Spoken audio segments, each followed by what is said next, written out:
Hey YouTube, got a quick video for you today.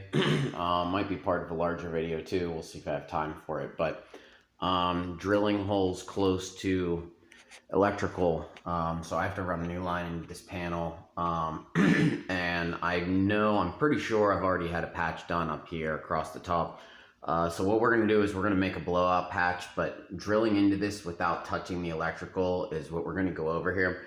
So I already took a piece of plywood and I drilled a hole in it with this hole saw bit when the arbor was in it, and now I've removed the arbor. So we're just going to drill into this drywall and we're not going to penetrate it. We're just going to try and get all of the gypsum cut and not cut through the paper on the back. And then I will come back to you when we're there and show you how to keep moving. So as you can see, we didn't actually bust through.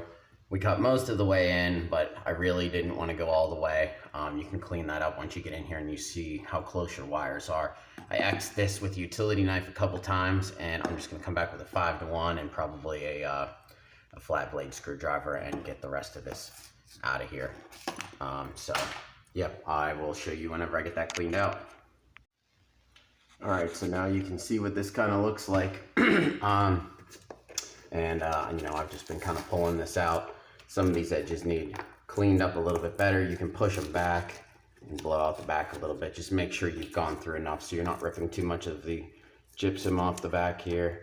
Also, when we go to fix this, you might not need to be all the way out, depending on what drywall you have and what you're using. The cool thing about blowout patches is you don't necessarily have to use the same thickness drywall for your patch as what you have there. You can use overly thick or underly thick. If you use overly thick, you do need to make sure that this is cleaned out well.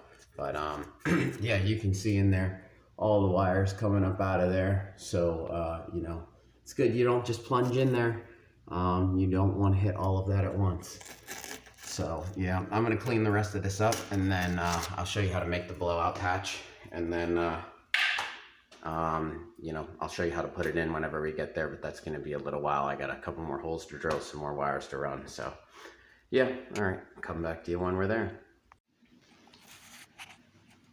So guys, after you've cleaned up your hole and you're done with what you're doing, which I'm not yet, so I'm not going to patch this, but you'll take a piece of drywall, any size, and you'll take your hole saw and your pilot hole, and you will drill into the back of it, giving you something like this into it, but you don't want to punch through, but you want to be real close.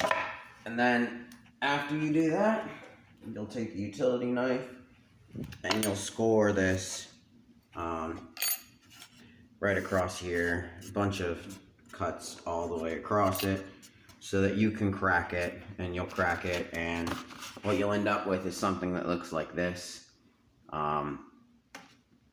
And then once you got this, you want to make sure, like, I know you can see a little bit of gypsum there, but it's pretty flat. I scraped it with the utility knife. You also want to scarf your edges here so that there's somewhere for the mud to sit. Also, you're not going to get all the way down, so you want somewhere for that to sit. So this goes in pretty flat, but as you can see, it really goes in there pretty flush.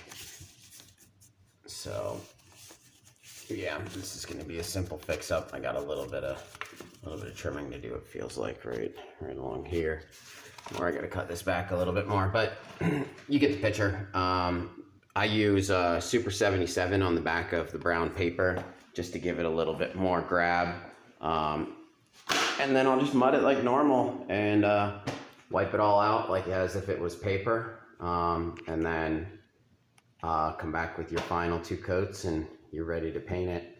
And you didn't have to put any blocking in the wall. You didn't have to worry about screwing into the electrical.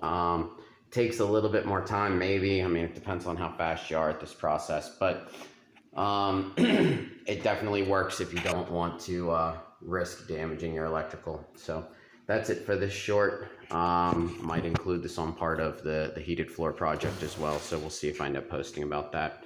Thanks for watching, guys.